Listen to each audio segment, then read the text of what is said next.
आम आदमी पार्टी के प्रत्याशी बसंत कुमार ने अपना चुनाव प्रचार तेज कर दिया है। एडवोकेट बसंत कुमार ने गरुड़ क्षेत्र में पार्टी के पक्ष में प्रचार करते हुए कहा कि उन्हें जनता का व्यापक समर्थन मिल रहा है। बसंत कुमार ने आरोप लगाया कि भाजपा व कांग्रेस के कुशासन से जनता आजी जा चुकी है तथा इस बार आम आदमी पार्टी की तरफ उम्मीद भरी निगाहों से देख रही है। उन्हें विश्वास है कि इस बार निश्चित तौर पर जनता परिवर्तन के नाम पर आम आदमी पार्टी को वोट देगी।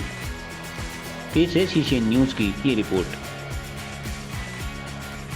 व्यवस्थाएं करेंगे, किस तरीके से रोजगार यहाँ के रिसोर्सों के आधार पर संकलित किया जा सकता है।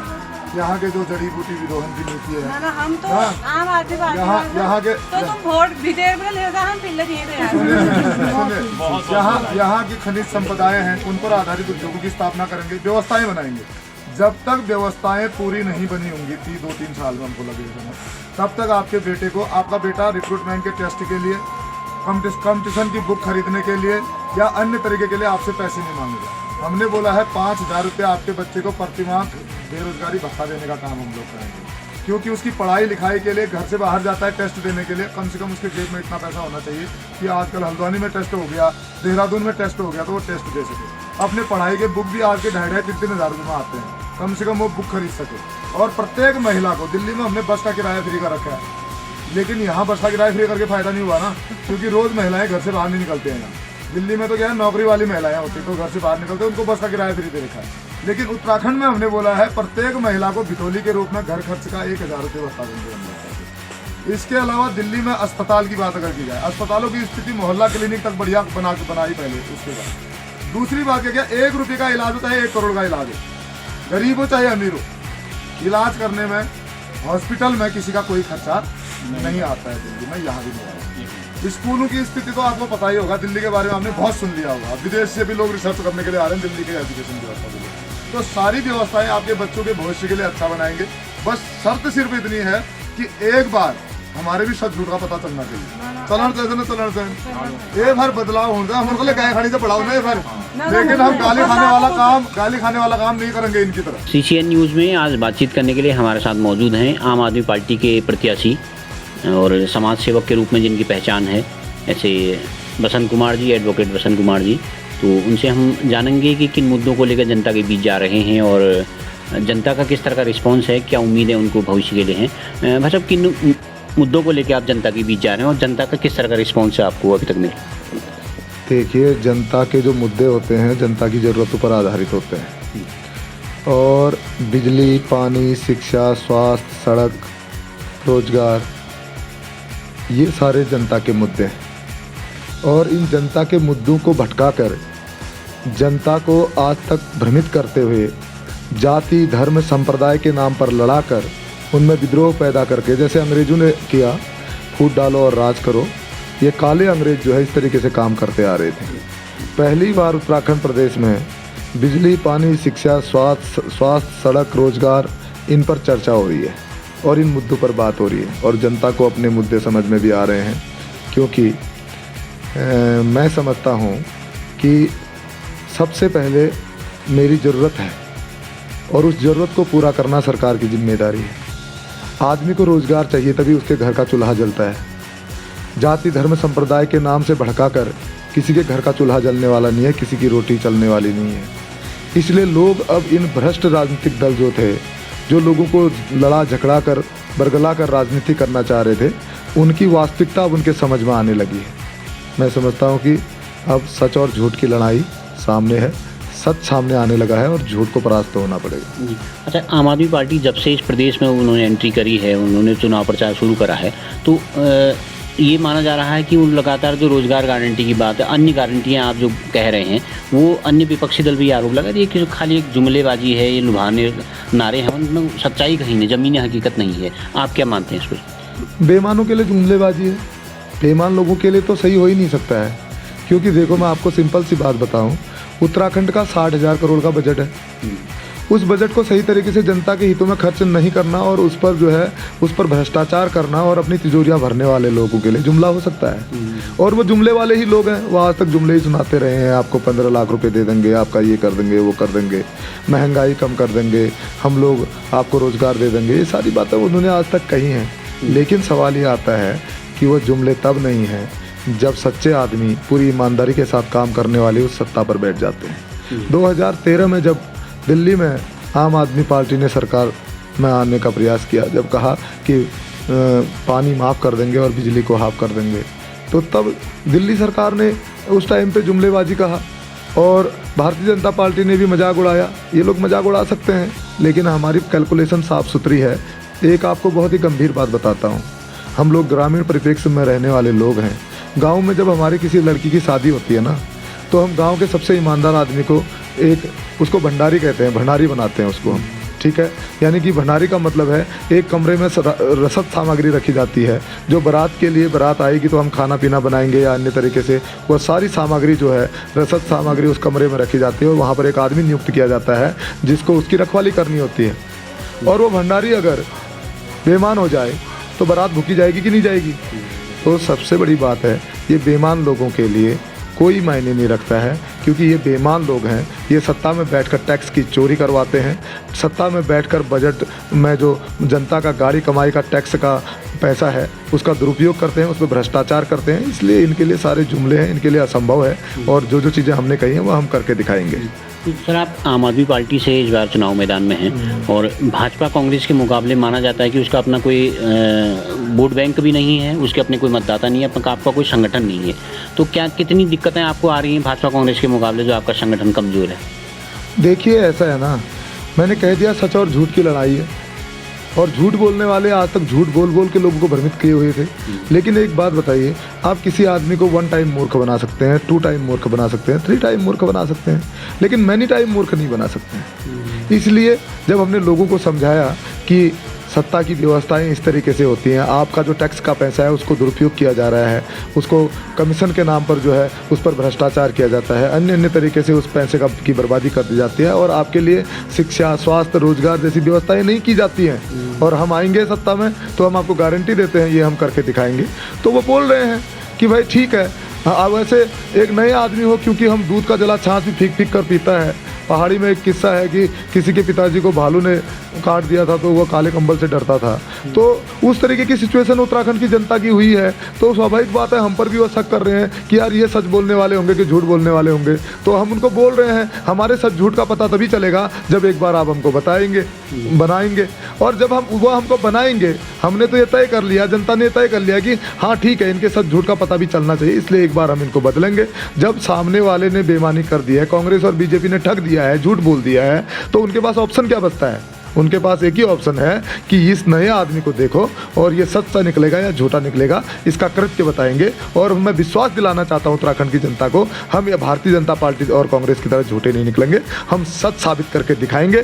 बिजली, पानी, शिक्षा, स्वास्थ्य, रोजगार पर इतना अमूलचूल काम किया जाएगा। जैसे दिल्ली में हमने स्कूल अच्छे कर रखे हैं, जैसे दिल्ली में हमने अस्पताल अच्छे कर रखे हैं, जैसे दिल्ली में हमने व्यवस्थाएँ बना रखी हैं, जैसे दिल्ली में हम बिजली फ्री देने का काम करते हैं, जैसे स्कूल के वहाँ के बच्चों को हम अच्छी एजुकेशन देने का काम करते हैं, उसी तरीके से उत्तराखंड में भी बिजली, पानी, शिक्षा, स्वास्थ्य, रोजगार पर लोगों की मूलभूत आवश्यकताओं की पूर्ति की जाएगी। बिजली फ्री की जाएगी, पानी भी फ्री किया जाएगा और इसके अलावा रोजगार दिया जाएगा। और जब तक रोजगार नहीं, उस दिन तक 5,000 रुपये प्रत्येक उत्तराखंड के बेरोजगार बच्चे को बेरोजगारी भत्ता दिया जाएगा। चुनाव मैदान में भाजपा भी है, कांग्रेस भी है, बड़े अन्य राष्ट्रीय दल भी हैं। आपका मुकाबला बागेश्वर विधानसभा सीट पर हम अगर देखें तो आपका मुकाबला किससे होने जा रहा है? हमारा किसी से मुकाबला नहीं है, कोई भी सामने नहीं है। आज आप फील्ड में जाकर देख लीजिए। मैं समझता हूं कि चंदन राम दास जी 5-15 साल विधायक रहे, वो लोगों के बीच नहीं गए।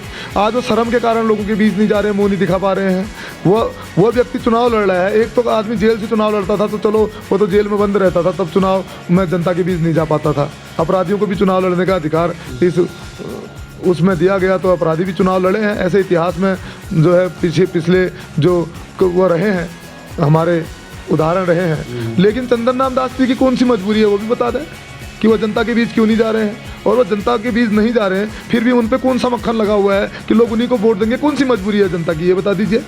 जो आदमी बेईमान है, जिसने आज तक 15 साल तक उत्तराखंड बागेश्वर विधानसभा की जनता के लिए कुछ नहीं किया, वो उस व्यक्ति को बार बार चुनने की क्या मजबूरी है जनता की? तो जनता समझ चुकी है। और मैं आपको बता दूं, हमारा मुकाबला किसी से नहीं है। 1,17,000 वोटर बागेश्वर विधानसभा के अंदर है, उसमें से 70% वोटिंग होगी। ठीक है, 70% वोटिंग का मतलब है लगभग 80 से 85 हज़ार वोट। उसमें से 65,000 वोट ले जाएंगे। ये पूरा विश्वास है आपको? 100%। आप आंकड़े देख लेना, जब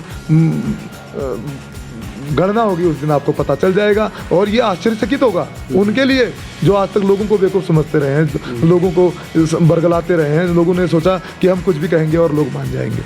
अच्छा, एक आप पर ये आरोप भी लगता है, आप जब हर चुनाव में अपनी पार्टियां बदल देते हैं और पार्टी बदल के आप फिर चुनाव मैदान में जाते हैं, तो क्या कहेंगे इस आरोप को लेकर? पिछली बार आप बहुजन समाज पार्टी से थे। ये आरोप क्या है? कौन सा आरोप है ये पार्टी बदलने का? कोई आरोप नहीं होता है। चंदन नाम दास जी ने खुद निष्ठा पर सवाल तो उठता ही है। यार, निष्ठा पर कौन सा सवाल उठता है? आप बताइए हमें। अगर कभी कभार अगर हम कोई राजनीतिक दल को पकड़ते हैं और उस राजनीतिक दल की विचारधारा हमको राजनीतिक दल में जाने के बाद समझ आती है और उसके बाद उससे बेहतर कोई व्यक्ति राजनीतिक दल आता है, तो उस राजनीतिक दल में अगर हम अपना पदार्पण करते हैं। मैंने भारतीय जनता पार्टी और कांग्रेस तो ज्वाइन नहीं की। चंदन नाम दास जी की तरह बहुजन समाज पार्टी, उसके बाद कांग्रेस पार्टी, उसके बाद भारतीय जनता पार्टी, ऐसा तो मैंने नहीं किया। उन्होंने करप्ट पार्टियां, जो सत्ता में बैठी हुई करप्ट पार्टियां थी, जिन्होंने आज तक शोषण किया, उन राजनीतिक दलों में अपना भविष्य तलाशने का प्रयास किया है। मैंने तो हमेशा नया विकल्प खड़ा करने का प्रयास किया है और वैकल्पिक ताकत बनकर आएंगे। उन सत्ताधारी दलों से, उन ताकतों से लड़ेंगे जो भ्रष्ट ताकत है, उनसे लड़कर एक अच्छी ताकत खड़ी करेंगे। वो चाहे आम आदमी पार्टी के रूप में मिली हो हमको। इतनी तो बहुजन समाज पार्टी छोड़ने की क्या वजह थी? देखो, बहुजन समाज पार्टी छोड़ने की साफ सुथरी वजह है कि बहुजन समाज पार्टी का शीर्ष नेतृत्व ने बहुजन समाज पार्टी को रसातल में डाल दिया है। वो अपनी नीतियों पे सही तरीके से कंट्रोल नहीं कर पाते हैं, वो अपने लीडरों पे सही तरीके से कंट्रोल नहीं कर पाते हैं। वो अब डूबता हुआ नाव है, वो एक तरीके से नेस्ता नाबूद हो चुका है। तो उस पार्टी में बने रहने का तो कोई मतलब नहीं बनता है। हमने ऐसा तो नहीं किया। जिस दिन मैंने बहुजन समाज पार्टी छोड़ी, वो छोड़ने के रीज़न ये थे कि बहुजन समाज पार्टी खत्म होती हुई पार्टी थी। बहन कुमारी मायावती जी ने कभी भी अपनी नीतियों को बदलने का प्रयास नहीं किया। जाति धर्म संप्रदाय के नाम पर वो भी राजनीति करती थी। बहुजन समाज पार्टी भी, कांग्रेस भी करती है तुष्टिकरण की राजनीति, भारतीय जनता पार्टी भी करती है। तो ये सब राजनीतिक दल मेरे को इस तरीके के राजनीतिक दल लगते हैं कि जो केवल कम्युनिटी के आधार पर राजनीति करते हैं। तो कम्युनल व्यक्ति का जहाँ पर हमें एक राजनीतिक दल मिला, भाई आप ये कह सकते हैं कि आपने राजनीतिक दल क्यों बदली? आपने एक सवाल किया, क्या आम आदमी पार्टी उससे पहले थी उत्तराखंड में? अगर 2017 में भी आम आदमी पार्टी होती तो मेरी चॉइस आम आदमी पार्टी होती बहुजन समाज पार्टी के बजाय। लेकिन चर्चा तो ये भी थी कि उसके बाद जब आपने बसपा छोड़ी तो आप भाजपा के पास भी गए थे या कांग्रेस के पास भी गए थे लेने के लिए, शायद उन्होंने लिया नहीं तो फिर आपको मजबूरी में आम आदमी पार्टी में। वाह, ये अच्छी चर्चा है। ये चंदन ना ये अच्छी चर्चा है। ये चर्चा चलाने वाले लोग वही भारतीय जनता पार्टी और कांग्रेस के होते हैं और कुछ मीडिया के लोग उसको फिर थोड़ा सा मक्खन लगाने का काम करते हैं। इस चर्चा का क्या करोगे बताओ? ये चर्चाएं तो चलती रहती हैं, इन चर्चाओं का हमसे कोई लेना देना नहीं है। बसंत कुमार के इथिक्स इतने मजबूत हैं कि भारतीय जनता पार्टी और कांग्रेस बसंत कुमार के लिए जीवन भर, मैं आपको आज बता देता हूँ, अब ये रिकॉर्ड कर लेना अपने चैनल पे, कभी भी मैं भारतीय जनता पार्टी और कांग्रेस की सदस्यता नहीं लूंगा जीवन में कभी। मेरी महत्वाकांक्षा ऐसी नहीं है कि मैं विधायक बन जाऊं और तभी कुछ होगा। हम तो केवल एक विकल्प खड़ा करके एक नई ताकत खड़ा करना चाहते हैं। भारतीय जनता पार्टी और कांग्रेस को खत्म करना चाहते हैं, उसी में चले गए तो फिर खत्म क्या किया हमने? हम तो वेस्ट हो जाएंगे वहाँ। ऐसा किसने कह दिया आपको कि मैं भारतीय जनता पार्टी और कांग्रेस में जाने वाला था? तो भारतीय जनता पार्टी और कांग्रेस वाले चर्चा चलाते हैं, इसलिए चलाते हैं कि कहीं बसंत कुमार जी आ जाएं। और चंदन नाम दास जी को पूछ लीजिए, अगर गलती से हम जैसे लोग उनको मिल जाए तो फिर वो तो बात ही कुछ और है उन लोगों की। उनको तो आज की डेट में भी उनको सही व्यक्ति नहीं मिल रहा है। उत्तराखंड प्रदेश में कई जगह पर ऐसे रॉ को लड़ा रहे हैं। मैं तो खुद ही कह रहा हूँ, आप ये बताइए चंदन नाम दास को वो बदलना नहीं चाह रहे हैं क्या? वो बदलना चाह रहे हैं, नहीं तो घर में क्यों बैठे हुए हैं? उनको बागेश्वर में चंदन नाम दास के अलावा कोई दूसरा व्यक्ति नहीं मिला। जहाँ कांग्रेस का सवाल है, कांग्रेस ने तो खुद ही अपना तलाश के ढूंढ के बेचारे जो है इससे अच्छा मिल जाए, इससे अच्छा मिल जाए, उनके पास तो वही अच्छे हैं, बस उससे अच्छा कुछ नहीं है उनके पास। अच्छे अब आम आदमी पार्टी में हैं। अभी तो कांग्रेस बीजेपी छोड़ के भी आम आदमी पार्टी में अच्छे लोग आ रहे हैं। अच्छा भाजपा, एक वर्तमान में जो चुनाव चल रहा है, सभी प्रत्याशी अपने चुनाव मैदान में हैं, लेकिन एक आरोप ये लगता है कि जो पुराने हमारे जो मतदाता हैं उनको लगता है कि जो पुराना चुनाव था वो वर्तमान चुनाव में बहुत फ़र्क हो गया है। आज धनबल है, शराब की बलबूते चुनाव मैदान में प्रत्याशी जाते हैं। तो आप कैसे देखते हैं इस बार इस पूरे प्रकरण को? देखिए, आप एक चीज़ बताइए, भारतीय जनता पार्टी का कार्यकर्ता शराब पिया हुआ फोटो खींच के फेसबुक में डाला हुआ और शराब की बोतलें बटती हुई तो हमने देखा है। कांग्रेस के उसमें भी देखा हुआ है। लेकिन आम आदमी पार्टी या बसंत कुमार के परिप्रेक्ष्य में कहीं पर आप ऐसा कोई इंसिडेंस दिखा दीजिए। हम तो इस तरीके से चुनाव लड़ना ही नहीं चाहते। हम तो अपनी अच्छाइयों के साथ चुनाव लड़ते हैं। आप मेरे को किसी की बुराई करता हुआ दिखा दीजिए। ऐसे बहुत सारे नेता हैं जो मंच में खड़े होकर केवल बसंत कुमार की बुराई करने का काम करते हैं। भाजपा और कांग्रेस के लोग, उनका एक ही काम है, बसंत कुमार खराब आदमी है, बसंत कुमार ये है, बसंत कुमार वो है। अपनी अच्छाइयाँ तो उनकी है नहीं। और बसंत कुमार ने तो आज तक जनता में जाकर केवल अपनी अच्छाइयाँ बताई हैं कि मैं अच्छा हूँ साहब, मेरी ये अंदर ये अच्छाइयाँ हैं, आप अगर मुझे चुनेंगे तो मैं इस तरीके से आपके जो है नेतृत्व। आपको लगता है ये धन बल और ये शराब मांस वाला जो है जो मामला, ये बंद होना चाहिए चुनाव आयोग संज्ञान?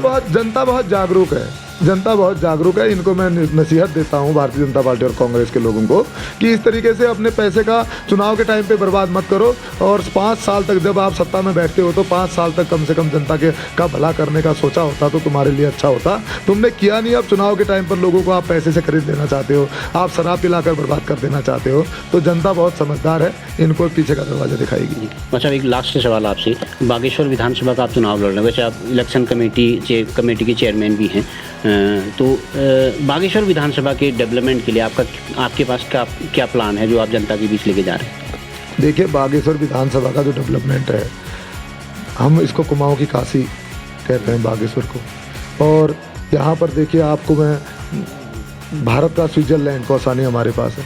कुदरत ने हमको इतनी असीम अनुकंपा कुदरत की हमारे ऊपर है बागेश्वर ज़िले के ऊपर कि हम चांदी का मुकुट पहन के बैठे रहते हैं।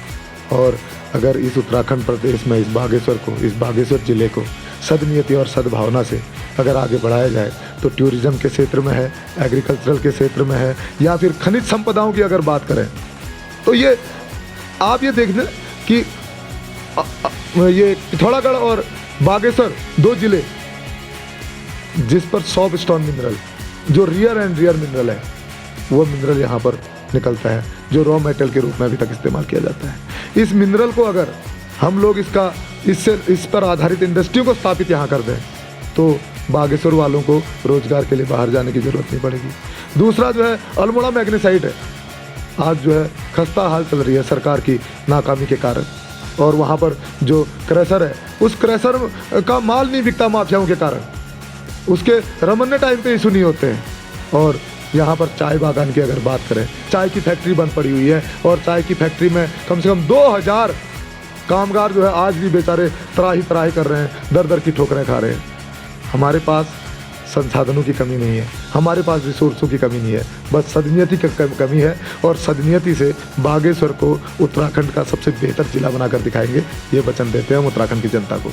थैंक यू सर, हमसे बातचीत करने के लिए आपने वक्त निकाला, बहुत बहुत धन्यवाद। धन्यवाद। तो आप थे हमारे साथ आम आदमी पार्टी के बागेश्वर के प्रत्याशी एडवोकेट बसंत कुमार जी, जिनका स्पष्ट मानना है कि वो विकास के एजेंडे पर चुनाव लड़ रहे हैं और विकास के मुद्दे को लेकर जनता के बीच जा रहे हैं, और उनको विश्वास है कि जनता इस बार परिवर्तन को वोट देगी और आम आदमी पार्टी को समर्थन करेगी। CCN न्यूज़ के लिए मैं सुरेश पांडे।